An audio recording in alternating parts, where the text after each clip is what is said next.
Assalamualaikum warahmatullahi wabarakatuh. Alhamdulillah wa syukurillah wa la haula wa la quwata illa billah. Asyhadu an la ilaha illallah wa asyhadu anna Muhammadan abduhu wa rasuluhu la nabiyya ba'da. Allahumma shalli ala sayyidina Muhammadin wa ala alihi wa sahbihi ajmain. Amma ba'd. Alhamdulillah para bunda Majelis Taklim Qalbun Wahid yang dirahmati Allah, kiranya tetap dalam keadaan terlindungi oleh Allah, terberkahi kehidupan kita, terliputi rahman rahim Allah, sehingga dalam keadaan dan situasi apapun yang ada dalam diri kita adalah rasa syukur atas apa yang disuguhkan oleh Allah Subhanahu wa taala dalam kehidupan kita. Karena bagi seorang muslim, bagi seorang mukmin, tidaklah apa yang diberikan oleh Allah kepada kita kecuali keseluruhannya adalah kebaikan. Kecuali keseluruhannya adalah hal yang sangat pantas untuk kita syukuri. Dan bagian dari apa yang disuguhkan oleh Allah Subhanahu wa taala telah kita alami selama kurang lebih 1 tahun ini.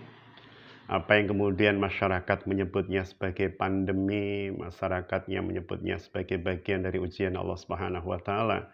Tetapi seperti yang kami sampaikan di awal tadi, apapun suguhan Allah, jika itu merupakan takdirnya, pasti baik buat hamba, baik untuk makhluknya, dan baik untuk seluruh alam semesta.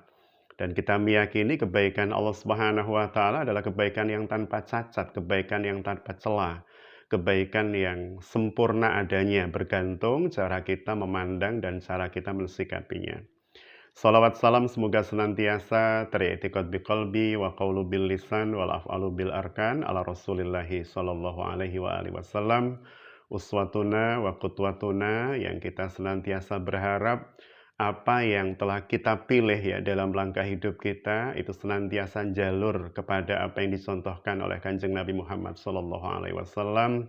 Dan tentu ujungnya kita berharap kelak di yaumul hisab kita akan mendapat bagian dari syafaatul uzma beliau atas izin Allah Subhanahu wa taala. Insyaallah.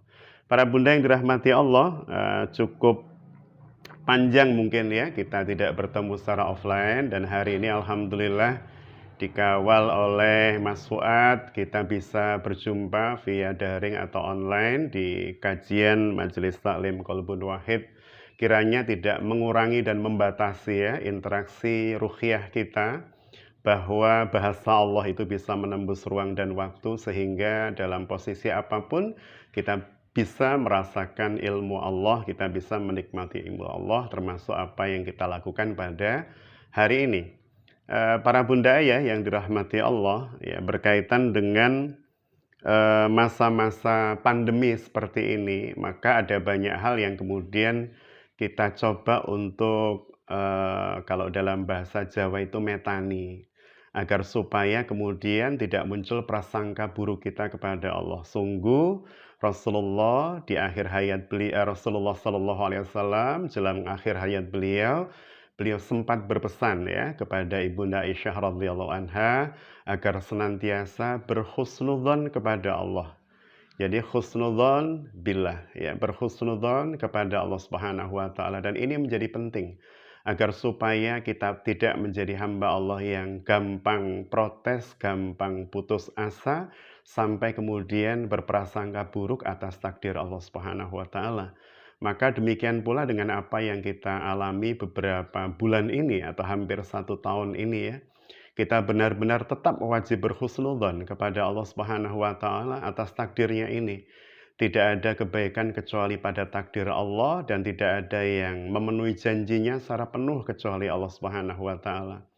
Allah menetapkan 2 potensi pada kita, wah, para bunda yang dirahmati Allah ya. Potensi ini yang kemudian kita gunakan hari-hari ini.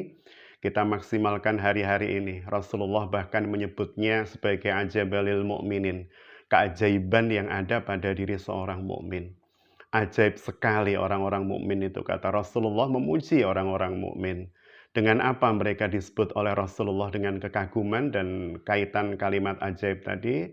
Rasulullah menjelaskan karena orang-orang mukmin itu kalau bertemu dengan apa yang kemudian kita sebut hal-hal yang menyempitkan, mengkhawatirkan, menakutkan, mereka bersabar atasnya.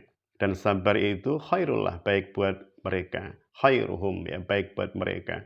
Demikian pula sebaliknya ketika bertemu dengan kenikmatan, kelapangan, kesukacitaan, kebahagiaan, mereka bersyukur. Dan itu pun kata Rasulullah baik buat mereka. Artinya dari kalimat Kanjeng Nabi ini tidak ada hal yang buruk dalam kehidupan muslimin. Kok kemudian bertemu dengan hal yang menyedihkan, mereka bersabar. Kok kemudian berjumpa dengan hal yang menyenangkan, melapangkan hati, mereka bersyukur. Dan keduanya baik bagi orang-orang mukmin. Artinya bagi orang mukmin tidak ada celah yang tidak baik. Setiap apa yang mereka temui, mereka sikapi dengan cara terbaik. Dua potensi yang Allah berikan tadi, yakni potensi sabar dan syukur. Persis kalau kemudian kita melihat potensi Allah yang diberikan kepada kita berkaitan dengan sifat khauf wa raja. Jadi manusia itu oleh Allah Subhanahu wa taala diberi dua sifat yang berpasangan. Ada harapan tapi juga ada rasa takut. Artinya kalau Bunda sedang membaca Al-Qur'an, kalau kita sedang melaksanakan sholat, maka sifat roja dan khauf ini harus dipadukan. Harus ada kekhawatiran jangan-jangan ini amal saya kurang sempurna. Agar tidak jumawa, agar tidak takabur, agar tidak sombong, dan agar terus mau belajar untuk memperbaiki amal yang kita lakukan. Tapi juga harus diimbangi dengan roja, rasa harap. Meskipun ya Rob, amal saya ini tidak sempurna. Sholat saya dari mulai niat sampai salam mungkin ada tidak khusyuknya. Tapi Engkau ya Rob adalah zat yang maha rahman rahim. Semoga Engkau memaafkan dan mengampuni khilaf salah dalam sholat saya, dalam baca Quran saya, dalam puasa saya, dalam sedekah saya. Ini yang kemudian disebut oleh para ulama sebagai roja, ya, harapan. Jadi wajib bagi para bunda saya, kita semua ya, untuk kemudian mengharmoni dua sifat yang luar biasa ini. Roja harus disertai khauf, itu ya rasa harap, harus disertai dengan rasa khawatir atau takut. Demikian pula rasa takut atau khawatir juga harus diikuti dengan roja agar supaya manusia tetap berada di tengah-tengah ya. Mereka tidak ujub, tidak takabur, tidak sombong karena amal, tapi mereka juga tidak putus harapan karena khawatir amalnya tidak diterima oleh Allah Subhanahu wa taala. Para bunda yang dirahmati Allah, ketika kemudian kita melihat ya bagaimana Allah Subhanahu wa taala memberikan ya pada panjenengan kula sami potensi-potensi luar biasa bahkan sejak kelahiran kita. Kita paham, kita tahu bahwa kita pernah berjumpa dengan Allah Subhanahu wa taala sebagaimana firman Allah di surah Al-A'raf ya 172. Dalam surah ini saya yakin Bunda sudah berkali-kali mendengar dari berbagai atau dari banyak asatidz-asatidzah tentang ayat ini. Allah Subhanahu wa taala mengumpulkan kita pada saat wujud kita masih roh. Dan kemudian kita ditanya oleh Allah Subhanahu wa taala dengan kalimat alastu birabbikum. Apakah kalian bersaksi bahwa aku ini Rob kalian? Dan waktu itu bunda kita semua mengatakan kepada Rabb semesta alam Allah Subhanahu wa taala, qalu, kita semua berkata bala syahidna. Benar, panjenengan itu Rabb kami ya Allah, panjenengan itu ilah kami ya Allah, panjenengan itu pencipta kami, penanggung kami, pengkafalah kami dan seterusnya, pembimbing kami yang memberi petunjuk pada kami, yang bisa menyesatkan dan menunjuki siapapun yang dikehendakinya. Hari itu kita menyatakan di hadapan Allah, panjenengan adalah Rabb kami ya Allah. Tidak ada Rabb dan ilah kecuali panjenengan ya Allah. Itu waktu wujud kita masih ruh. Sebelum kemudian ruh ini dimasukkan dalam wadah yang bernama badan ini. Dan kita memahami, kita tahu dari banyak ayat dalam Al-Quranul Karim, termasuk surah Al-Mu'minun misalnya, Allah menyampaikan bahwa ruh ini kemudian ditaruh oleh Allah dalam sebuah wadah yang diciptakan dari min sulalati min tin, ya, dari saripati tanah. Jika Adam alaihissalam dicipta Allah dari tanah, maka panjenengan dan saya ini dicipta oleh Allah dari saripati tanah. Di sana ada mineral, di sana ada protein ya, bahan-bahan yang di dalam tanah itu ada dan ternyata itu terkandung di dalam sperma dan sel telur atau ovum yang dipertemukan oleh Allah. Jadi sejatinya jenengan dengan saya ini memang makhluk yang sangat akrab dengan bumi, dengan tanah. Karena bahan-bahan penciptaan kita ini adalah min sulalatin min tin, kata Allah dalam Al-Qur'anul Karim, bahwa kita ini memang tercipta dari saripati tanah. Dan subhanallah, ketika kemudian yang namanya ruh itu sudah dimasukkan ke dalam wadah yang terbuat dari tanah ini. Ruh ini sifatnya melangit. Jadi ruh kita itu sifatnya pengen kembali kepada Rabb alam semesta. Zat yang maha dicintai oleh seluruh makhluknya. Zat yang maha sabar, zat yang maha kasih, zat yang maha sayang, zat yang keseluruhan sifatnya diliputi dengan kebaikan. Para bunda saya ketika kita kecil ya, betapa kemudian kerinduan kita terhadap orang tua itu senantiasa muncul dan ada. Karena kasih sayangnya, karena kelembutannya. Padahal kelembutan dan kasih sayang ibu kita itu jauh dibanding kasih sayang dan kelembutan Allah terhadap kita.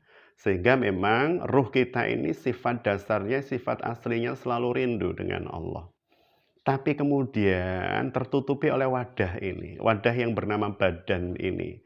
Maka kemudian manusia jauh lebih mementingkan dan memperhatikan yang namanya fisik ini dibanding ruhnya. Padahal tadi sudah tersampaikan oleh Allah dalam Al-A'raf 172, yang paling kenal Allah itu ruh kita.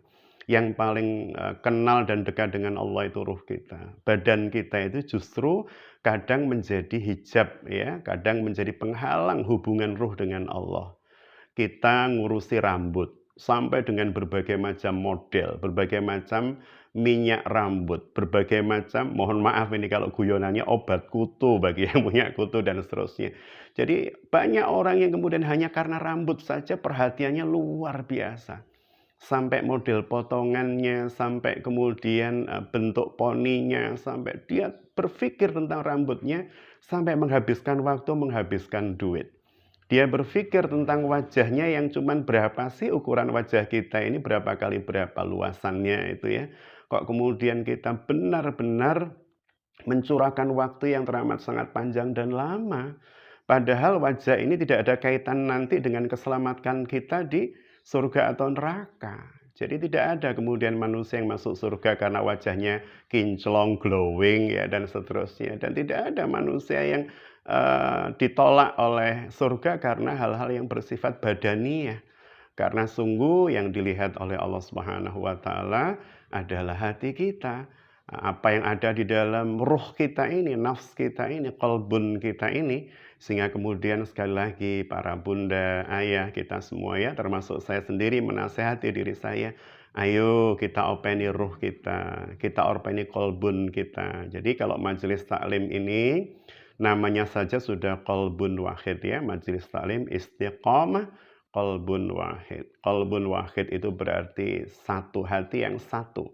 Hati yang kalau dalam bahasa mungkin di masa lalu ada hati yang manunggaling kawula Gusti. Artinya hati yang pengen menyatu dengan Allah. Hati yang senantiasa rindu dengan Allah. Hati yang nggak pengen berpisah dengan Allah. Manunggal dalam makna syar'i tentu ya, tidak dalam makna yang lain. Manunggal berarti pengennya itu menyatu dengan Allah hati kita, tidak jauh-jauh dengan Allah Subhanahu wa taala. Maka hati-hati saya, bunda kita semua, jangan sampai fisik kita ini menjadi penghalang kita untuk senantiasa dekat dengan Allah Subhanahu wa taala. Maka demikian pula ketika memasuki masa-masa pandemi ini. Bahwa fisik harus sehat, iya. Tapi Ibnu Khaldun atau kemudian Ibnu Sina lebih tepatnya ya, mohon maaf, salah seorang ilmuwan muslim yang memiliki concern di bidang kesehatan fisik dan mental serta ruh, beliau menyampaikan jika orang itu terpapar rasa takut yang berlebihan. Jadi pada saat pandemi ini kemudian takutnya berlebihan. Mau begini nggak berani, begitu nggak berani, mau hal-hal yang kemudian ringan ya, tidak berani dan seterusnya. Karena benar-benar merasa terkepung oleh virus ini. Kehidupannya merasa tercekam oleh virus ini. Kata Ibnu Sina, orang yang terpapar rasa takut berlebihan itu imunitasnya akan turun. Ya, padahal telah disampaikan oleh para kesehatan di hampir seluruh belahan bumi, yang namanya virus ini salah satu antivirus yang paling bagus adalah terbentuknya antibodi. ya, terbentuknya antibodi dalam tubuh kita, imunitas dalam tubuh kita. Oh, berarti tidak boleh muncul rasa takut yang berlebihan. Waspada harus waspada. Karena ini memang makhluk Allah yang dicipta dan membahayakan tubuh dan fisik kita. Tetapi kemudian ketakutan secara berlebihan tentu secara syariat tidak diperkenankan. Maka harus proporsional menyikapinya. Seperti tadi Allah mengajarkan kepada kita. Kalau ada rasa takut ya harus ada rasa harap. Kalau kemudian muncul rasa khawatir ya harus ada harapan yang kita munculkan. Agar hidup kita tetap termotivasi, berjalan, berbagi manfaat tetap. Seperti hari ini, meskipun tidak bisa offline, ngaji dengan panjenengan, tapi kemudian secara online, Allah masih memberikan kita kesempatan untuk bisa bermuajahah. Dan saya yakin pahala yang panjenengan dapatkan juga tidak sedikit. Artinya kalau biasanya panjenengan hadir di Masjid Stono Gedong misalnya, panjenengan harus bawa sepeda motor, bensinnya, dan seterusnya. Itu pasti berbuah pahala di sisi Allah. Duduknya dan seterusnya, menyimaknya. Maka dengan apa yang kita lakukan hari ini juga tidak kalah baiknya. Panjenengan harus keluar pulsa atau kuota, panjenengan juga harus menyiapkan waktu, panjenengan juga menyimak dengan fokus dan seterusnya, maka keseluruhan ya dari apa yang kemudian kita lakukan pasti akan berbuah kebaikan dan balasan dari Allah Subhanahu wa taala. Baik, itu poin pertamanya. Poin keduanya, Bunda yang dirahmati Allah Subhanahu wa taala kita harus yakin ya, berhusnudzon bahwa Allah Subhanahu wa taala menciptakan alam semesta ini dengan keteraturan, dengan perhitungan yang sangat-sangat detail, rinci dan sangat-sangat presisi. Tidak ada satupun kemudian takdir Allah atas makhluknya itu yang kemudian ada bolongnya, ada kurangnya, ada cacatnya. Saya akan kutip firman Allah yang termaktub pertama dalam surah Al-Qamar. Ini para bunda bisa langsung buka mushaf ya. Di ayat ke-49 ya. Di sini Allah Subhanahu wa taala menyampaikan, A'udzubillahi minasyaitonirrajim. Inna kulla syai'in khalaqnahu biqadarin. Jadi Allah Subhanahu wa taala menyampaikan dalam ayat ini, inna kulla syai'in, sesungguhnya segala sesuatu, apapun itu yang diciptakan Allah, mau manusia, binatang, tanaman, awan, iklim, bintang, ya, kemudian matahari, bulan, semuanya itu khalaqnahu diciptakan oleh Allah biqadarin dengan takaran. Dengan takaran. Ya termasuk virus ini ada takarannya. Ada takarannya. Maksudnya ada takarannya itu jika dia bermula pasti ada ujungnya, ada akhirnya. Demikian pula dengan daya rusaknya atau bahayanya juga ada takarannya. Tidak ada kemudian yang tidak terbatas ya kecuali Allah. Semuanya terbatas itu ya. Bahkan kemudian Allah Subhanahu wa taala juga menyampaikan tidak ada penyakit yang diturunkan Allah tanpa obat. Pasti Allah juga sudah menyiapkan obatnya untuk apa-apa yang kita hadapi hari ini. Lawang Allah itu asyafi. Asyafi itu yang maha menyembuhkan. Berarti upaya fisik harus, ikhtiar ruhania wajib, tidak boleh tidak. Terus berdoa kepada Allah. Bahkan Kanjeng Nabi itu mengajarkan pada kita, kalau pagi dibaca rutin 3 kali, Bismillahilladzi la yadurru ma'asmihi syai'un fil ardi wala fis sama' wa huwas samiul alim. Dengan namamu ya Allah, tidak ada yang membahayakan.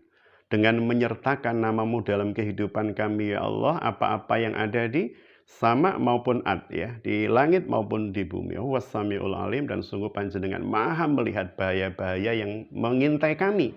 Bahaya-bahaya yang mungkin mendekati kami. Dan panjenengan ya Allah yang maha melindungi. Ya meskipun kemudian dengan membaca doa ini tidak kemudian serampangan hidupnya. Oh, saya sudah baca Bismillahirrahmanirrahim. Boleh dong saya minum baygon? Ya tentu tidak boleh. Itu berarti menyengaja untuk binasa itu ya. Jadi itu diajarkan oleh Rasulullah. Dan kita kembali pada ayat tadi. Semua ada takaran. Jadi semua yang kita hadapi, jenengan hadapi, saya hadapi itu ada takarannya, ada batasnya. Ada mulai, ada akhir itu ya. Ada berawal, ada ujungnya. Sehingga insya Allah keseluruhan dari ujian ini juga akan berujung, berakhir. Dan kita berharap agar kiranya Allah Subhanahu wa taala menyegerakan ujung itu ya, menyegerakan akhir itu ya, agar supaya kita bisa melaksanakan ibadah sebagaimana sebagaimana awalnya sebelum terjadi pandemi. Karena itu juga merupakan kerinduan kita, tetapi tidak kemudian ya menjadikan pandemi ini sebagai pembatas hubungan kita dengan Allah. Loh, hubungan kita dengan Allah itu tidak butuh alat apapun. Kita nggak butuh apa istilahnya ya, kita nggak butuh frekuensi tertentu dalam artian gelombang bunyi, kita nggak butuhkan kamera, kita nggak butuhkan radio, kita nggak butuhkan apapun. Yang penting hati kita nyambung dengan Allah, insya Allah hubungan itu akan terus tetap terjaga. Yang kedua, saya ambilkan dari surah Al-Furqan ya, di ayat kedua. Surah Al-Furqan di ayat kedua, Allah Subhanahu wa taala berfirman, A'udzubillahi minasyaitonirrajim, wa khalaqa kulla syai'in faqaddarahu taqdira. Nah, ini kemudian menjadi penting buat kita ya, para bunda ayah. Wa khalaqa kulla syai'in.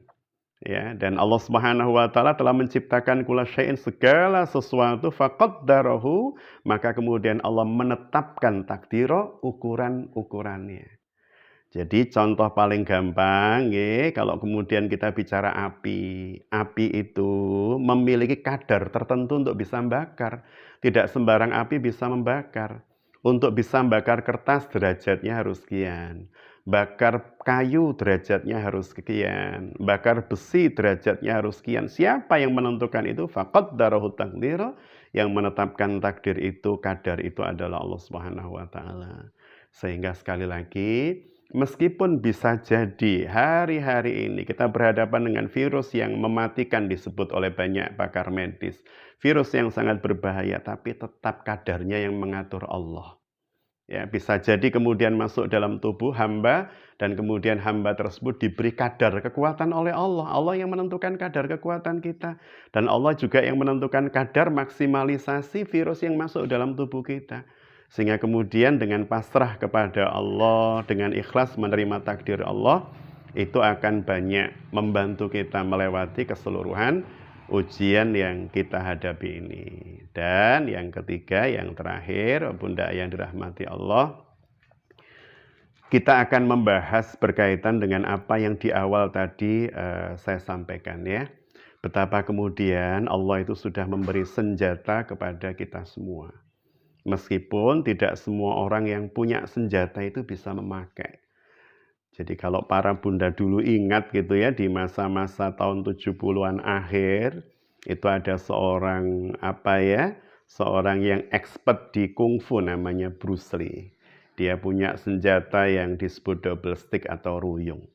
Dia bisa memainkannya dengan cara luar biasa, bahkan dengan memejamkan mata, bahkan dengan segala macam gerakan-gerakan tersulit yang mungkin kita bisa lihat sampai hari ini, karena rekaman-rekaman keahliannya itu ada di berbagai media itu ya. Jadi menariknya begini, para bunda yang dirahmati Allah. Ketika kemudian kita melihat bagaimana Bruce Lee memainkan senjata itu, maka ada satu hal yang kemudian kita catat. Dia bisa memainkan itu karena dia sudah berlatih bertahun-tahun. Bahkan saya pernah membaca salah satu biografinya ya, Dragon First, judul bukunya. Dalam satu hari dia bisa berlatih 6 jam ya. 2 jam pagi, 2 jam siang, 2 jam malam. Dan itu terus dia lakukan selama berhari-hari, berminggu-minggu, berbulan-bulan. Sampai benar-benar ruyung itu seperti bagian tubuhnya. Maka demikian pula dengan panjenengan dan saya. Kita itu sudah diberi oleh Allah Subhanahu wa taala senjata. Yang pertama, Rasul menyebut ad-du'a silahul mu'min. Doa itu adalah silah. Silah itu senjata. Senjata bagi orang mukmin. Tapi tidak semua orang bisa menggunakan doa itu dengan baik. Karena Rasul menyampaikan doa itu tidak akan sampai kepada Allah jika tidak memenuhi syarat-syarat tertentu. Salah satunya misalnya tadharu'an wa khufya dalam Al-Qur'anul Karim ya, berdoa dengan tadharu' wa khufya. Dengan benar-benar merendahkan diri kita.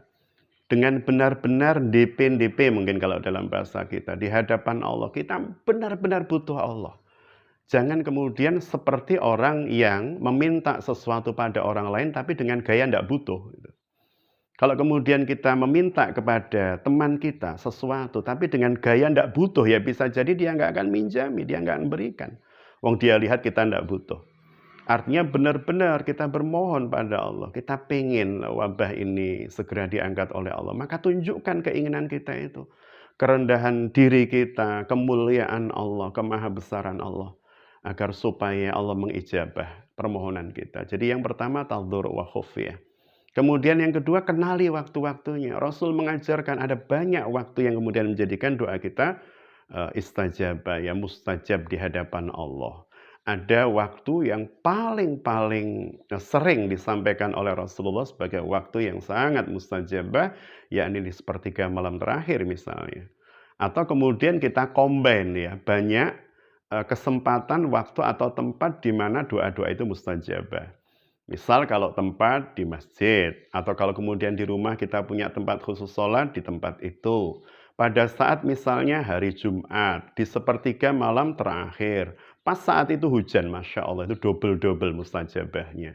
Pada saat hujan, kita lakukan di hari Jumat, kemudian kita baca doa itu di sepertiga malam terakhir. Tempatnya bersih, suci, biasa kita pakai sholat kalau tidak di masjid misalnya.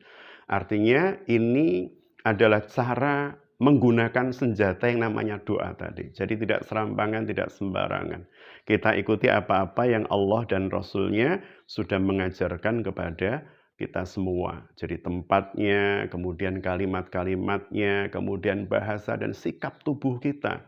Bahkan intonasi atau suara kita, kita mohon dengan sungguh-sungguh agar kiranya Allah mengijabah doa kita. Ya Rabbi, sungguh kami adalah makhluk-Mu yang lemah. Dengan bahasa apapun. Allah Maha Faham bahasa makhluknya. Maka tak terpaku kemudian kita bicara dengan bahasa Arab yang kadang kemudian kita tidak pahami. Kecuali kalau dalam sholat memang tidak boleh. Tapi dalam berdoa kita diperkenankan menggunakan bahasa yang benar-benar menjadikan kita masuk dalam doa kita itu. Dan kita sampaikan dalam bahasa Jawa, ya Allah, Gusti Allah, dalam nyuwun tulung, dalam nyuwun ngapura, dalam dan seterusnya. Dan yang saya berikan catatan di sini, sebagai adab atau etika, gunakan senjata ini sebaik mungkin. Sebelum kita mohon pada Allah, puja-puji Allah, perbanyak istighfar, perbanyak sholawat atas Rasulullah SAW, karena itu merupakan jalan yang bisa menjadikan doa-doa panjenengan kula sami dipun tampi dening Gusti Allah Subhanahu wa taala. Yang terakhir, para bunda yang dirahmati Allah, poin dari diterimanya doa adalah iringi setiap doa kita ya dengan apa yang kemudian disebut tasdiqan ya. Tasdiqan itu pembenaran atas permohonan kita kepada Allah Subhanahu wa taala dengan cara atau dengan jalan memelihara diri kita dari apa-apa yang Allah tidak perkenankan kita melakukannya. Rasulullah pernah menyampaikan, ada seorang berdoa mengangkat tangan tinggi, tapi kemudian oleh Allah ditolak doanya. Kenapa? Karena yang dia makan adalah makanan-makanan haram. Karena baju yang menempel di tubuhnya dibeli dengan harta yang haram dan seterusnya. Artinya salah satu bagian dari senjata kita ini benar-benar manjur. Permohonan kita ini benar-benar manjur adalah manakala lafaz kita, membunyikan kita melalui energi yang lahir dari makanan yang kita konsumsi halalan thayyibah wa barokah. Demikian pula baju kita, mungkin sajadah kita, mungkin mukennah kita, mungkin jilbab kita dan seterusnya. Kita dapat dengan cara yang halal, kita beli dengan cara terbaik, kita dapatkan dengan harta yang kita dapatkan secara benar pula dan seterusnya. Ini yang kemudian para bunda, ayah yang dirahmati Allah, hal-hal yang kemudian harus kita perhatikan ya. Mohon maaf ini suara saya, mungkin para bunda juga mendengar ada suara jam berdentang ini ya, berbarengan dengan jam. Tapi apapun keseluruhan dari apa yang saya sampaikan, poin-poin pentingnya adalah utamakan husnudzon kepada Allah. Yang pertama ini buat kesimpulan husnudzon pada Allah. Jangan pernah bersuudzon. Wah, gara-gara pandemi saya jadi seperti ini itu. Nah, ada muncul protes kepada Allah, gara-gara pandemi anak-anak nggak sekolah jadi ngeresek di rumah, orang tua jadi merasa beban, gara-gara pandemi nggak bisa macam-macam.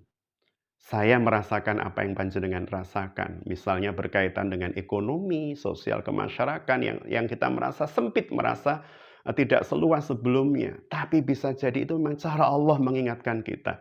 Jangan-jangan kalau diberi lapang dan terus itu kita lupa dengan kembali pada Allahnya, inabahnya.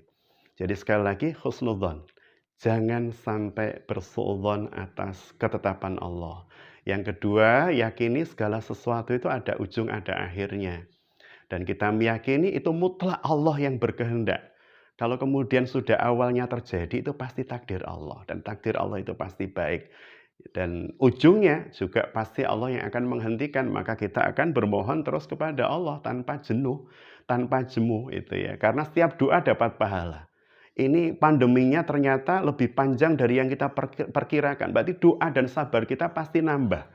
Nah, doa dan sabar kita nambah, pahala juga nambah ya, tanpa kemudian kita sadari.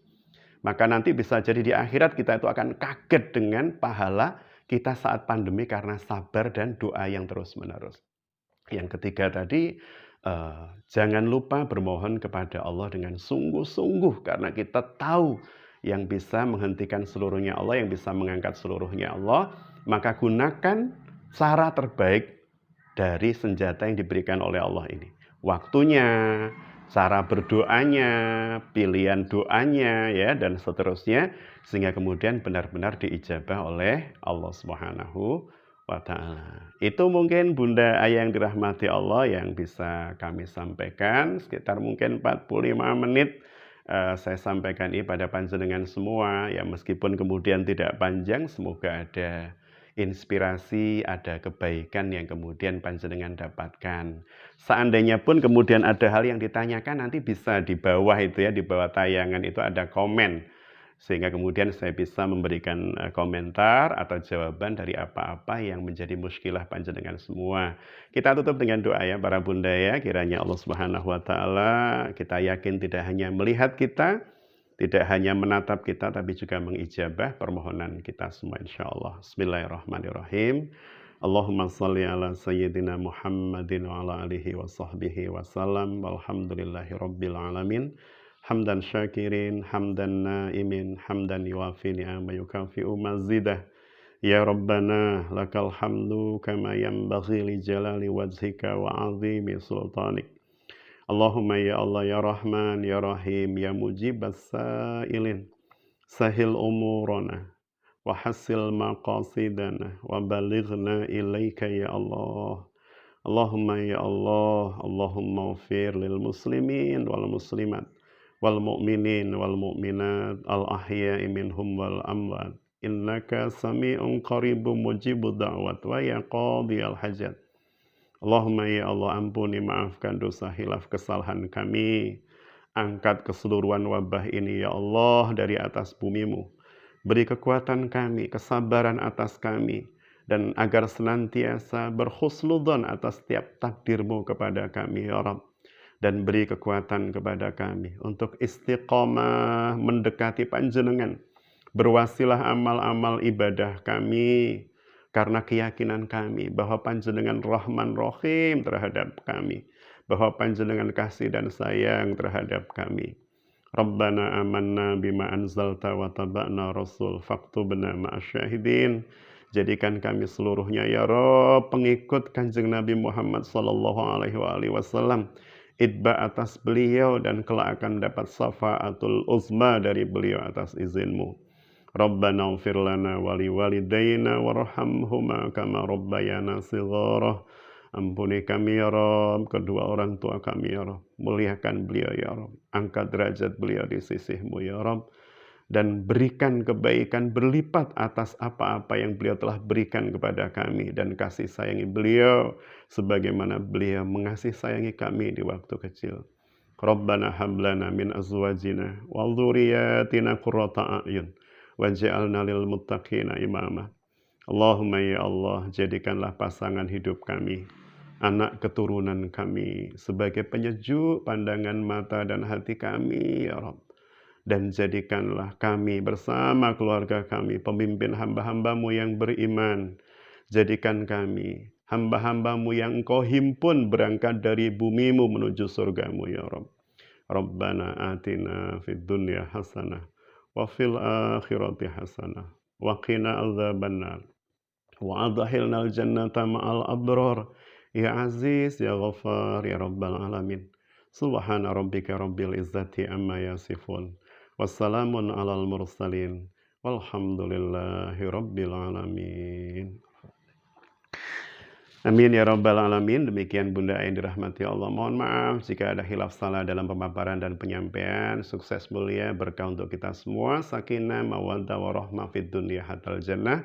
Billahi taufiq wal hidayah. Wallahul muwaffiq ila aqwamit thoriq. Assalamualaikum warahmatullahi wabarakatuh.